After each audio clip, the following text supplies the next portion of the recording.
Audiobook Academy Biography presents Rick Ross. One of P. Diddy's first artists to be signed to Ciroc Entertainment was Rick Ross. In spite of his legal woes and legendary feud with 50 Cent, Ross is a well-respected and productive songwriter and producer. In 2009, he created Maybach Music Group, a record company. Rick Ross is a Mississippi rapper and record label head who has been nominated for Grammys but whose past has also been brought into question. In addition to the traditional musical feud with 50 Cent, he's been involved in a number of court disputes. His Maybach Music Group has released albums by musicians such as Wale, Meek Mill, French Montana, and Tita Moses, while he continues to perform as a solo artist. The music industry respects Ross despite his controversial persona. He has signed deals with P. Diddy and is praised by Pharrell. Rick Ross's origins. On January 28, 1976, William Leonard Roberts II was born in Coahoma County, Mississippi.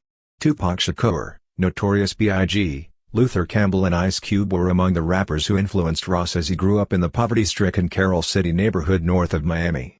Ross began producing rap lyrics that idealized drug trafficking, an act he witnessed as a child, while attending Albany State University in Georgia on a football scholarship for 1 year. His stage name was inspired by the stories he heard about Freeway Rick Ross, a narcotics trafficker. It's ironic because despite having spent nearly 2 years working as a correctional officer in Florida, a fact he initially rejected when it was disclosed, but has now confirmed, Ross was drawn to hip-hop music and the extravagant lifestyles of drug dealers during his formative years. Eric Sermon released Def Squad Presents Eric in 2000 and featured Teflon on a song called Ain't It to discuss before he became known as Rick Ross in 2001. The independent Southern rap record label, Suave House Records, whose ex included 8-Ball and MJG, eventually signed him. As time went on, Ross found a new home at the Slip and Slide record label in Miami, home to artists like Trick Daddy, with whom he would go on tour, and the female rapper Trina. Even though he performed on multiple label mates' projects as a guest, his sole solo release in 2003 was the promotional single Just Chillin'. Ross' solo breakthrough came after he left the label and was praised by Ted Lucas, CEO of Slip and Slide. "I never doubted him musically and lyrically. Ross is an incredible rapper. Def Jam Records and Hustlin' Heat Up." The mesmerizing refrain "Every day I'm hustling" repeated throughout Ross' first official record, Hustlin', made it a big hit. An extraordinary achievement for a fresh new recording artist, the single was eventually declared gold in the United Kingdom. When it came time to sign Ross to a record deal, Def Jam Records, led by Jay-Z, won the bidding war. Official and unofficial remixes of the song included Young Jeezy, Jay-Z, and Lil Wayne, T, and Busta Rhymes. Port of Miami, Ross's debut album, arrived at the top of the Billboard 200 albums list in 2006. Trilla, which was titled by Michael Jackson's Thriller in the Southern slang term Trill, arrived at the top of the Billboard album chart in 2008. After his popularity, Ross began to tour widely and work with well-known artists like R. Kelly, Flo Rida, Nelly, and T-Pain, among others. His third album, Deeper Than Rap, 2009, furthered his fame, receiving high praise from the New York Times, who called it unexpectedly great, by far his best. It's been years since few rap albums sounded this confident, this sumptuous. Nominations: Maybach Music Group, God Forgives.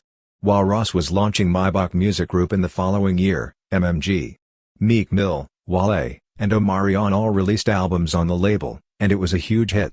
The supermodel Jessica Gomez vocal slogan "Maybach Music" would almost always accompany appearances by Ross and his signings on other artists' tracks. His own productivity seems to be unaffected by running a record label. In 2010, MMG released Teflon Don, which was followed by Self-Made Volume 1 and God Forgives, I Don't in 2011. With Kanye West, Gucci Mane and others, he collaborated throughout this time period. Despite being nominated for a Grammy for his 2013 album God Forgives, Mastermind, and Hood Billionaire, he received lukewarm reviews and sales, which may have been due to the fact that he was releasing too much music too rapidly. Black Market, the band's 8th studio album, was released at the end of 2015. In 2017, he released his 9th studio album, Rather You Than Me.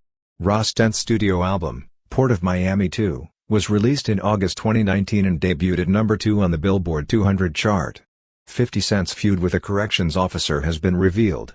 In addition to his lyrics about drug trafficking and hustling, Ross' previous work as a police officer began to attract the public's attention as well. In 2008, a website known as The Smoking Gun revealed that Ross had previously worked as a correctional officer in South Florida, which was an intriguing juxtaposition. The rapper didn't seem fazed, even if this raised questions about Ross' street cred.